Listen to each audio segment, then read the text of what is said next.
दो मुद्दों पे फोकस कर रहा हूँ आपके समक्ष। एक तो है चुनाव आयोग का जो रवैया रहा है विरोध का, झिझक का, विलंब का और रेजिस्टेंस करने का हर कदम पे बिहार की एक्सरसाइज के पीछे। और दूसरा ये दुर्भाग्य की बात है कि कुछ प्रतिशोध की भावना से, कुछ गुस्से की भावना से जो व्यक्ति ये मुद्दे उठाता है चुनाव आयोग के विषय में, और हीरा जी जिनसे आप सब परिचित हैं, उनके ऊपर इस प्रकार का प्रहार करना, उनको एक प्रकार से एक अभियुक्त बनाना, आरोपित करना बिना उनसे कोई भी तथ्य पूछे हुए इत्यादि। तो मैं इन दो मुद्दों पे आपको संक्षेप में हिंदी और इंग्लिश में बात करके बताऊंगा। तो दोस्तों, जहाँ तक बिहार का सवाल है, मेरा मुख्य जो बिंदु है वो ये नहीं है बताना कि क्या हुआ, क्योंकि आप जानते हैं कि क्या हुआ। मैं खुद पेश हो रहा हूँ उच्चतम न्यायालय में, अनेक हियरिंग्स हुई हैं, तो मैं किसी सब जुडिस मैटर के मेरिट्स पे नहीं हूँ, लेकिन जो मैं ज्यादा जागरूक करना चाहता हूँ आपके समक्ष और उठाना चाहता हूँ, वो ये बात है कि इस प्रकार से चुनाव आयोग ने हर कदम पर विरोध किया, हर मुद्दे पे, जब तक कि उच्चतम न्यायालय ने आदेश नहीं दिया और उसको आदेश परिवर्तित नहीं किया। ये क्यों है कि एक संवैधानिक संस्था जिसका अधिकार क्षेत्र है, जिसका उत्तरदायित्व है कि वो संवैधानिक मूल्यों को आगे बढ़ावा दे, उसको इसकी आवश्यकता क्या है कि कोर्ट कचहरी उसे आदेश दे। स्वतः बिना आदेश के उन्होंने ऐसे कई कदम क्यों नहीं उठाए बिहार के विषय? क्या बातें हैं वो? पहला तो ये कि उन्होंने शुरुआत से स्टेक होल्डर्स को, लोगों को किसी रूप से वार्तालाप में, एंगेजमेंट पे नहीं रखा है, और ये नहीं बताया कि 2003 में जो बिहार की एक्साइज हुई थी वो संसद के चुनाव के 1 वर्ष पहले शुरू हुई थी और असेंबली के चुनाव के 2 वर्ष पहले। इस बार अचानक जून के अंत में जो उन्होंने प्रक्रिया शुरू की, बिना किसी चेतावनी, सूचना, बिना हर पक्ष को वार्तालाप में लिए हुए उन्होंने क्यों शुरू किया, ये आज तक हमको उन्होंने बताया नहीं। उनको ये भी मालूम है कि महाराष्ट्र में और अरुणाचल में, पहले की बात है, 2003 की भी बात है, इसी मुद्दे पे SIR एक्सरसाइज स्थगित की गई थी कि चुनाव अभी निकट भविष्य में होने वाले हैं, जैसे कि बिहार में 4 महीने में होने वाले थे जून में। तो जिस कारणों से उन्होंने पहले ये नहीं किया, वो क्यों किया है, इसका हमको अभी तक रहस्य नहीं बताया गया है। दूसरा, उन्होंने एक पूरी सूची दी कि क्यों, कैसे, कब, किस प्रकार से SIR होगी बिहार में। उस सूची में बहुत सारे दस्तावेजों के नाम लिखे, और रोचक है कि उस दस्तावेज का नाम लिखा ही नहीं, उसको हटा दिया लिस्ट से। जो सबसे ज्यादा प्रचलित है, सबसे ज्यादा प्रमाणित है, आधार। ये भी एक बहुत ही रहस्यमय बात है। जल्दबाजी में जो गणना होगी, लोकतंत्र की नींव उससे कमजोर होगी, इस बात का ध्यान नहीं रखा। आधार से जुड़ा है हर घर, हर द्वार, फिर भी आयोग क्यों कर रहा है आधार से इनकार? इसका जवाब भी नहीं दिया उन्होंने। राशन, पेंशन, टैक्स में आधार है स्वीकार, तो मतदाता सूची में क्यों है इनकार? ये अब जो हुआ उच्चतम न्यायालय ने, का उसकी बात नहीं कर रहा हूं मैं, उनके रवैये, उनके रुख की बात कर रहा हूं। तीसरा बिंदु ये है कि जब 65 लाख वोटर प्रस्तावित हटाए गए, तो उस वक्त उन्होंने कोई कारण नहीं दिया, और उच्चतम न्यायालय ने आदेश दिया, 4 आदेश उच्चतम न्यायालय के, 10 जुलाई, 14 अगस्त, 22 अगस्त और अभी हाल का 8 सितंबर। जैसा मैंने कहा, मैं भी उसका अगुवाई कर रहा हूं। लेकिन जब तक 8 सितंबर 2025 को उच्चतम न्यायालय ने ये नहीं कह दिया कि हमने 3 पहले आदेश दिए थे। पहले हमने एक सुझाव के रूप से कहा था, बाद में हमने बार बार कहा लेकिन आप ये नहीं कर रहे हैं कि आधार को हम स्वीकार करेंगे। इसलिए हमको आज विवश होना पड़ता है ये कहने के लिए कि हमारा आदेश आप परिवर्तित करिए अपने सर्कुलर में, अपने एक एडमिनिस्ट्रेटिव ऑर्डर में। ये उन्होंने कहा है 8/9। ये दुर्भाग्य की बात है। हम उच्चतम न्यायालय की बात नहीं करें, क्या उन्होंने कहा, उनका तो कहना बाध्य है, कोई विकल्प नहीं रहता उसके बाद। लेकिन आपने अपने आप क्यों नहीं किया? जून से जुलाई से कम 3 आदेश हो गए हैं, आपने क्यों नहीं किया? ये मूल मुद्दा है। उल्टा ये बड़ी एक दुर्भाग्यपूर्ण स्थिति प्रसंग बाहर आया कि उच्चतम न्यायालय के 3 आदेश के बाद, आखिरी वाला 8 सितंबर को, उसके पहले 22 अगस्त और 14 अगस्त के, जब कुछ इलेक्टोरल ऑफिसर्स ने आधार स्वीकार किया तो उनको शो कॉज नोटिस हो गया। ये बात नहीं है उच्चतम न्यायालय के आदेशों की जिसमें आपका कोई भी ऑप्शन नहीं है। ये बात है आपके स्वतः सुशासन की, स्वतः एक संवैधानिक संरक्षक के रूप में अपना उत्तरदायित्व निभाने की।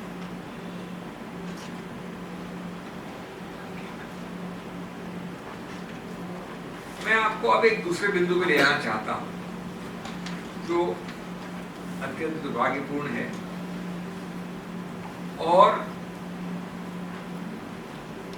उसमें एक और भी ज्यादा दुर्भाग्यपूर्ण प्रतिशोध की भावना, गुस्से की भावना आती है जो किसी भी संवैधानिक संस्था को शोभा नहीं। ये मुद्दा है श्री पवन खेड़ा के विषय में और उनकी पत्नी मिस नीलिमा कोटा के विषय में। मैं आपको 2-4 तथ्य दे दूं, फिर मैं बताऊंगा आपको। 2 सितंबर को नई दिल्ली के डिस्ट्रिक्ट जो इलेक्शन ऑफिस है ईसी का, उन्होंने एक शो कॉज दिया है, कारण बताओ नोटिस, पवन खेड़ा जी को, जो आप सब जानते हैं। और ये जो दस्तावेज उन्होंने प्रकाशित कर दिया आप लोगों के जरिए हर अखबार में, उसमें उनके सब पर्सनल डिटेल्स डाल दी पवन खेड़ा जी के, कुछ समय बाद उनकी पत्नी की। और ये सब किया बिना पवन खेड़ा जी को कोई भी अवसर दिए, बिना प्रायर शो कॉज, प्रायर अवसर। इसमें सीधा छाप के फिर दिया अखबार। उसका जो टोन है वो एक्यूजेटरी है, दोषी ठहराने वाली भाषा है, मानहानि वाली भाषा है, इन्वेंटो और इंसिनुएशन, संकेतात्मक रूप से किसी के छवि को गिराने की भाषा है। अब इसका क्या मुद्दा है? मूल मुद्दा, गलती तो आपकी है और आप आक्षेप और लांछन लगा रहे पवन खेड़ा पे। ये शोभा नहीं देता। गलती आपकी क्यों है? ये 3 तथ्य आप नोट करें। पवन खेड़ा रजिस्टर्ड हैं इलेक्टर के रूप में कॉन्स्टिट्यूएंसी नंबर 40 में दिल्ली में। 2017 में जब वो जंगपुरा गए तो उन्होंने अपने नए निवास स्थान जंगपुरा के लिए एक पूरी अर्जी तैयार करवा ली, क्योंकि उनको स्थानांतरण करना था। उसके बाद रूल 13 है रजिस्ट्रेशन ऑफ इलेक्टर्स रूल्स में, उसमें फॉर्म 6 है, फॉर्म 6 और रूल 13 होता है स्थानांतरण के लिए। उन्होंने वो भरकर इलेक्टोरल रजिस्ट्रेशन ऑफिसर जो जंगपुरा का है उसको दे दिया। उसमें उनके पुराने वाले जो ये दूसरी कॉन्स्टिट्यूएंसी के 40 में थे, उसके सब डिटेल्स डिस्क्लोज कर दी कि पहले मैं यहाँ था, अब मैं यहाँ आ गया हूँ। और इन्होंने इस दस्तावेज के आधार पर उनको जंगपुरा में डाल दिया, परिवर्तित कर दिया। उसमें उस अर्जी में जो एक्नॉलेज्ड है, जो स्वीकृत है, उसमें पुरानी कॉन्स्टिट्यूएंसी, पुरानी एरिया का सब तथ्य दिए हुए। रिसीट की तारीख है इनके पास 18 अगस्त 2017 की, जब उन्होंने फॉर्म 6 दिया। साल याद रहे 2017, बात खत्म। 2017 से आज कितने साल हो गए? 8 साल हो गए। अभी 1 साल में 6 महीने में पवन खेड़ा जी कुछ ज्यादा मौखिक हो गए। क्यों हो गए मौखिक? उनका काम ये है वो एक प्रवक्ता है, कम्युनिकेशन डिपार्टमेंट एक राजनीतिक पार्टी का उसमें सक्रिय है। वो अगर वो जनहित के मुद्दे नहीं उठाएंगे इस पोडियम से, जैसे हम लोग सब उठाते हैं, तो उनका क्या काम? उन्होंने उठाया बिहार पे, उन्होंने उठाया चुनाव आयोग पे, उन्होंने उठाया महाराष्ट्र पे, उन्होंने उठाया और कई मुद्दे जो हम चुनाव आयोग के विषय में उठा रहे हैं। आप गलत सही पे नहीं जाइए, आप उसको अस्वीकार करें, उससे नहीं माने, उनसे सहमति नहीं, उसकी बात नहीं। जब ये मुद्दे उठाते हैं 3 महीने से, तो जो 8 साल पुरानी कहानी है, जिसका एक्नॉलेजमेंट स्वीकृति की तारीख है 18 अगस्त 2017, उस स्वीकृति को आप भूल जाते हैं, जिस स्वीकृति के अंतर्गत आपने यहां से यहां मुझे स्थानांतरण कर दिया, और आप उनको ये कारण बताओ नोटिस देते हैं। उनको और उनकी पत्नी को नेम एंड शेम करने का प्रयत्न करते हैं। इससे पहले आंतरिक जांच तो करते, बुला लेते कि हमको एक खबर आई है कि आप 2 जगह हैं, जब दिखाइए, वो दिखा देते रिसीट। ये एक मुद्दा है। दूसरा मुद्दा है कि अगर मैं रिसीट देता हूं आपको, मैं इस महिला को रिसीट देता हूं, मेरे को यहां से वहां जाना है, दूसरा 38 आदमी को देता हूं, मैं यहां आ गया हूं, वो मुझे वहां डाल देता है परिवर्तित जंगपुरा में। तो ये जो विलंब है 8 साल का एक्शन लेने का, कि आपने अपने रिकॉर्ड उस स्वीकृत एक्नॉलेजमेंट के अंतर्गत नहीं बदले, वो किसकी गलती है? पवन खेरा की गलती है। क्या पवन खेरा आपके ऑफिस में बैठ के उसको चेंज करेंगे रिकॉर्ड को? अपने विलंब को 8 वर्ष के आपने डिग आउट किया, खोदा। क्यों?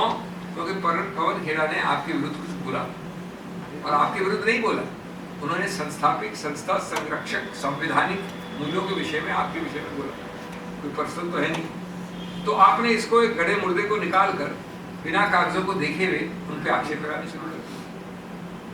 देखिए, ये मैं अपेक्षा कर सकता हूँ राजनीतिक पार्टी से, होनी नहीं चाहिए वहां भी, लेकिन मैं समझ सकता हूँ वहां भी जस्टिफाइड नहीं है कि प्रतिशोध की भावना, गुस्से की भावना से अपने राजनीतिक प्रतिद्वंदी पर आक्रमण करें। लेकिन ये किसी संवैधानिक संस्था से तो शोभा नहीं देता, और कम से कम आंतरिक जांच तो करनी होती। इसीलिए मैंने कहा कि जिसने 7 साल पहले सच्चाई बता दी थी, आज उसी को कटघरे में खड़ा कर लिया। ये न्याय है या राजनीति की करतूत है? और राजनीति की करतूत कम से कम संविधान के चुनाव आयोग को शोभा नहीं दे सकती, किसी और को दे या न दे। जिसे खुद अपनी लापरवाही पर शर्म या लज्जा आनी चाहिए थी, वो दूसरे पे उंगली उठा रहा है। 8 साल पुराने बिना चेक किए हुए दस्तावेज, जल्दबाजी में आपको एक गुस्से में जो कुछ शो को नोटिस इशू करना है, तो आपने बुलाया नहीं, पूछा नहीं, बातचीत नहीं की, और एक बिल्कुल उनके छवि को नुकसान पहुंचाने के भाव से, भावना से आपने उनको अटैक लगा दिया। तो मैं अंत में संक्षेप में ये कहूंगा कि कई प्रश्न इससे उठते हैं। बहुत विनम्रता से मैं कहूंगा कि चुनाव आयोग को इन प्रश्नों पर ध्यान देना चाहिए। नंबर 1 प्रश्न कि आपने चुनाव आयोग, माननीय चुनाव आयोग, एक बार भी अपने आंतरिक रिकॉर्ड्स में क्यों नहीं एक इंक्वायरी की, एक जांच की, इन सब प्रक्रिया को शुरू करने से पहले? कि 2017 में आपकी अनुमति के साथ वो दिल्ली गए थे और एक्नॉलेजमेंट की अर्जी पड़ी, उनके बाद तारीख मैंने दे दी आपके सामने। नंबर 2 कि अगर ये है दस्तावेज रिकॉर्ड पे जो होने चाहिए, तो किसने अनुमति दी, किस स्तर पे अनुमति दी, किस हाई लेवल पे अनुमति दी कि ये कारण बताओ नोटिस बिना किसी जांच के इशू कर दोगे? क्यों? क्योंकि वो किसी एक राजनीतिक प्रतिद्वंदी पार्टी का एक मेंबर है, वो उनको तंग कर रहा है, उनसे प्रश्न पूछ रहा है। गणतंत्र में वो एक मुख्य धारा की पार्टी की तरफ से गणतांत्रिक प्रश्न पूछ रहा है, इससे उसको शोकॉज इशू करो। और 8 साल बाद सबसे बड़ा इशू होता है टाइमिंग का। महाराष्ट्र तो कुछ पुराना हो गया, बिहार 3 महीने से चल रहा है। जोर पकड़ा हुआ है, तीव्रता पकड़ा हुआ है, इंटेंसिटी पकड़ा हुआ है, और आपकी टाइमिंग भी तभी है 8 साल बाद। जहां तक मुझे याद है, कुंभकर्ण भी 6 महीने में गया था। हम तो 8 साल की बात कर रहे हैं, अचानक आप दहाड़ रहे हैं 8 साल बाद। ये चौकसी नहीं है, ये प्रतिशोध है, और उस नियम कानून का चोला बनाया जा रहा है उसे। Friends, very briefly in English, I am focusing on 2 issues very briefly. One is about the general approach of the Election Commission in resisting. That's my main focus. I am not on the various orders they have suffered or they have to obey. I am not on the other things, but why do they have to resist every step of this process of the Bihar SIR exercise? 3 or 4 very quick points till I come to my second issue. Issue number 1, that what the court is doing, what the court is directing you to do, on which you and I have no option. It's a court order. Why have you not taken steps yourself in the first place? And more importantly, why have you mulishly, obstinately opposed everything unless the court directs you? That's my real point. Number 2,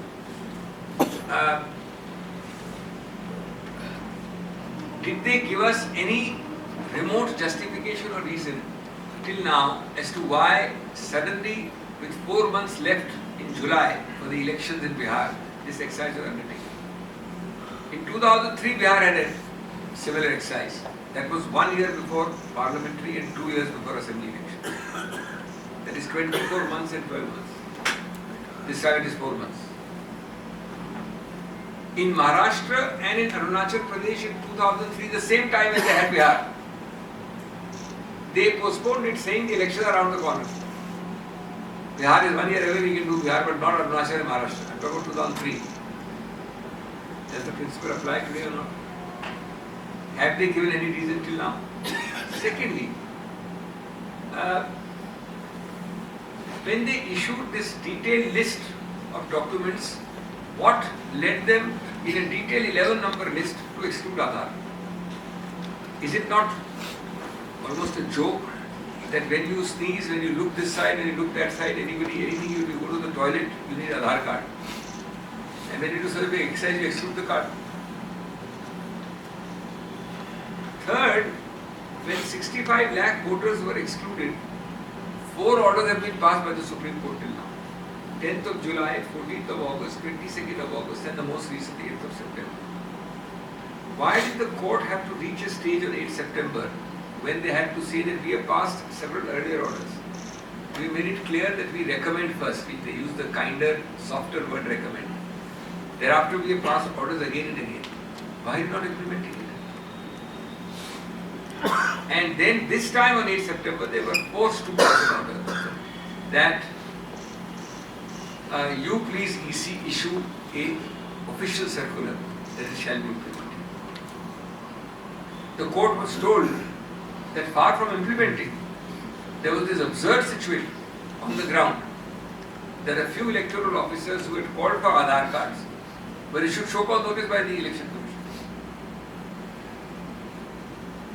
Is there an explanation of this conduct? I am not concerned about you following the Supreme Court order. At the end you are obliged to, you have no option. Is this the kind of conduct a custodian of the Constitution, a protector of democracy and level playing field has to do? Then,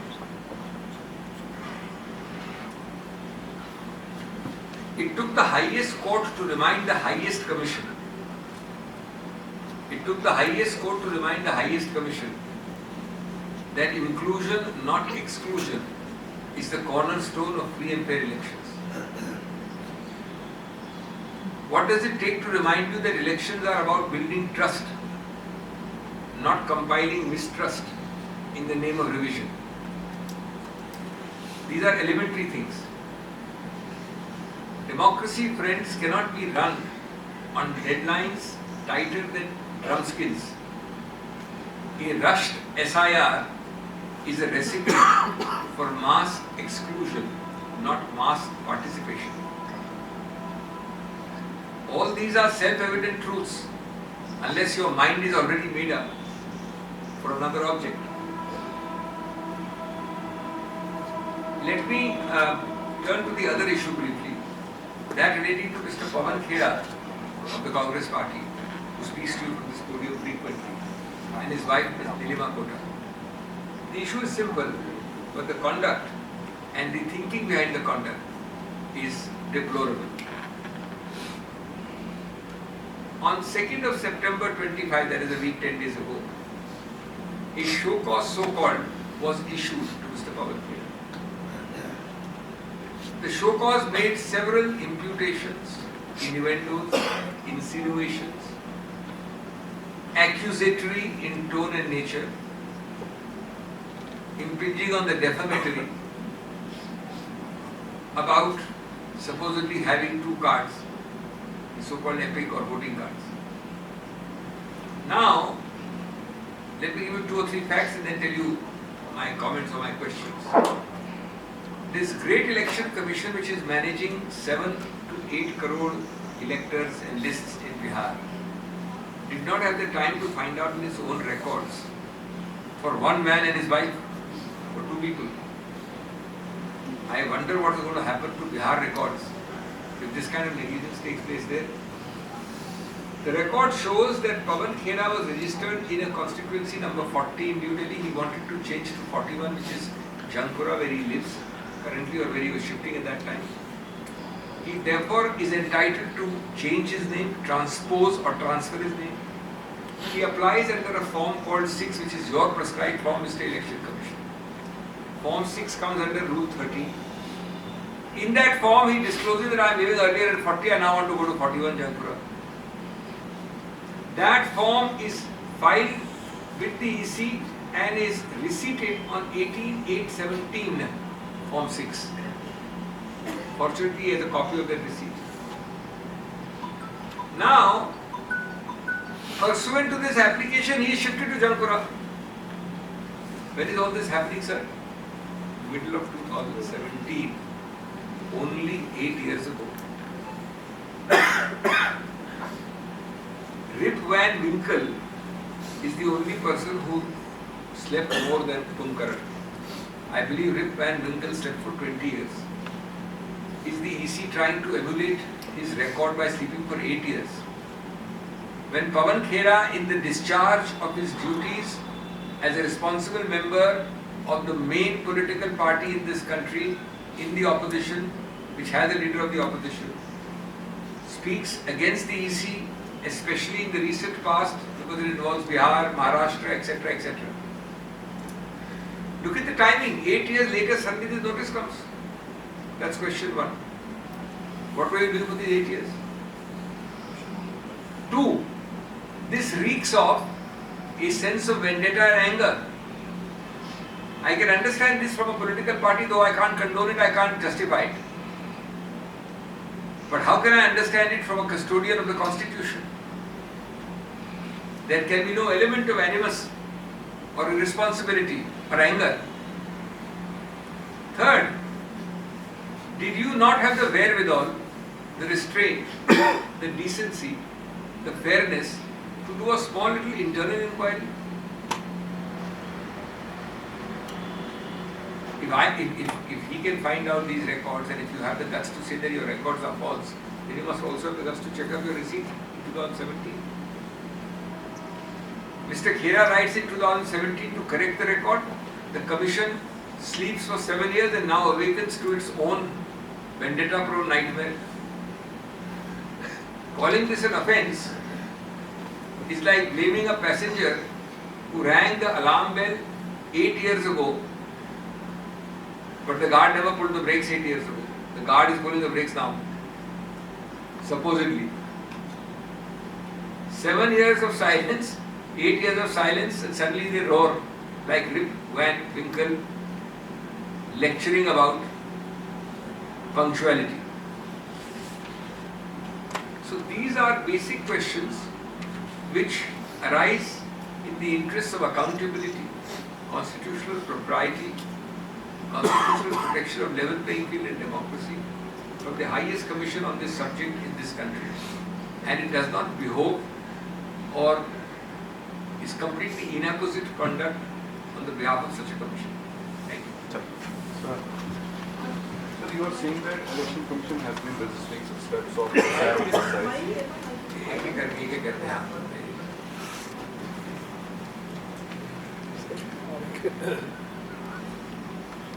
Sir, you are saying that Election Commission has been resisting steps of SIR exercise unless court directions, court interventions didn't came. So Congress party has been continuously raising questions on the Commission's credibility. So in such a scenario, as a legal expert of this country, sir, how confident are you that upcoming elections, Bihar elections, are going to be transparent? See, in a democracy, we can only try. In a democracy, I can't put my hand inside your mouth and pull out your tongue. Whatever democratic methods are available, I am representing not the Congress alone, but PUCL. I am representing not the Congress alone, but a coalition of 7 other parties. Now, in a democracy, if these people bona fide are standing up, and if my demands, remember, prior to July, we went many times to the Election Commission. I myself led delegations there. Nothing happened. So the court is the last resort. That's my whole point here. In the court itself, it has taken 1.5 months. You are not prepared to obey the orders. Almost 2 months, in fact. My point is not about Election Commission, me or the court. My point is totally different. That why this resistance? If you are an objective, independent constitutional commission, you should do it yourself. Why do you need 4 orders? The 4th order is very telling, 2nd of September, sorry, 8th of September. It says that we have given you 3 earlier orders since you have not converted it into directions. Now you, the Election Commission, please issue a circular putting our order in your direction. Why should it be necessary to do that in good governance? That's the point I am raising. Sir, Election Commission is planning to do SIR in all over India. So my question is, after the Supreme Court's last order, can they go ahead without accepting Aadhaar in other states? You have answered your own question. The answer is obviously not. What is sauce for the goose is sauce for the gander. You can't have different regimes applying to different parts of India. So once the Supreme Court order, this is only interim orders. We are also requesting the Honorable Court, despite knowing their very heavy schedule, that the main matter should be done.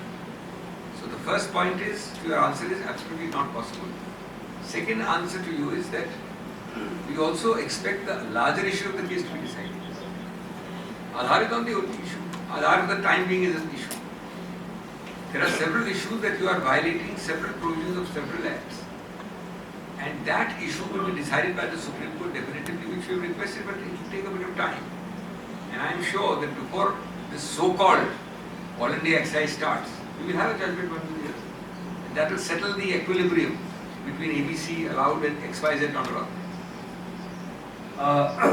Abhishek ji, मेरा सवाल ये है, पवन खेड़ा जी और उनकी पत्नी का जो matter है नीलिमा जी का, उसको लेकर जो है मामला जो सामने आया है, जो आप लोगों ने खुलासा किया है, चुनाव आयोग इस पूरे मामले पे कहीं न कहीं बेनकाब दिखाई दे रहा है। आगे क्या कार्रवाई आप लोग करने वाले हैं? आगे क्या एक्शन लेने वाले हैं? देखिए, आगे की बातें तो हम करेंगे बाद में। अभी देखिए, गणतंत्र में सबसे पहला पड़ाव होता है जनता को आपके जरिए कम्युनिकेट करना। आगे क्या होगा नहीं होगा, पवन खेड़ा जी भी निर्णय करेंगे इत्यादि, मैं उनके बिहाफ पे नहीं बोल सकता। लेकिन हम एक जनहित की बात, एक पब्लिक इंटरेस्ट, एक व्यापक मुद्दा बता रहे हैं। वो कुछ भी नहीं करेंगे तो भी ये मुद्दा लाएंगे, वो कानूनी एक्शन ले तो भी ये मुद्दा लाएंगे। ये मुद्दा पवन खेड़ा करेंगे, ये मुद्दा एक जनहित का मुद्दा हम रेज कर रहे हैं कि भैया 8 साल बाद किसी आदमी जो गणतंत्र में बोल रहा है, उसको इस तरह से कैसे आप कह सकते हैं, बिना अपने रिकॉर्ड चेक किए, बिना जांच किए, बिना बुलाए उनको? ये मुद्दा है। Singhvi sir, one क्या question. बोल सकता हूँ, सिर्फ ये चाहूँगा शांति बहाल हो वहाँ पर। अभी तो इतनी खास कोई चीजें हो रही है कि बोलना उचित भी नहीं है, और ये सबसे पहले कहीं और आता है अधिकार क्षेत्र इसका हमारा भी। Sir, apart from SIR, there is one more issue which is of vote chori, regarding which you are raising certain questions from the Election Commission. Today, Rahul Gandhi has also linked it with the VP election, saying that BJP has done vote chori even in that, as that is the same pattern which is being used by them all across the country. First What's of your all, you take? must not distort his. He's not connecting the truth. That is a different kind of vote chori slogan, completely in a different context. This is a different allegation for one simple reason. You tell me, if allegedly there are 15 less votes than the listed in the India Alliance, then what does it mean? You can call it a slogan-wise vote chori, but the issue is the same. One is a smaller scale indirect election, one is a larger scale. Number two, is it the first time that such allegations of making and unmaking governments from Karnataka to Maharashtra, from Arunachal to other states, is it the first time? Are we children in the woods that we are hearing it for the first time? And which party? I went to my own MPs to tell them not to vote. Which party would have done it? So I think Rahul Gandhi's sanket, his insinuation is very clear, though in different contexts. Sir Abhishek sir, Singhvi sir, ये हिंदी में भी एक बार बोल दीजिए कि उपराष्ट्रपति चुनाव के नतीजों पर जब राहुल गांधी से पूछा गया उन्होंने वोट चोरी करार दिया, तो एक सवाल ये है कि क्या कांग्रेस उपराष्ट्रपति चुनाव नतीजों को वोट चोरी से जोड़ रही है?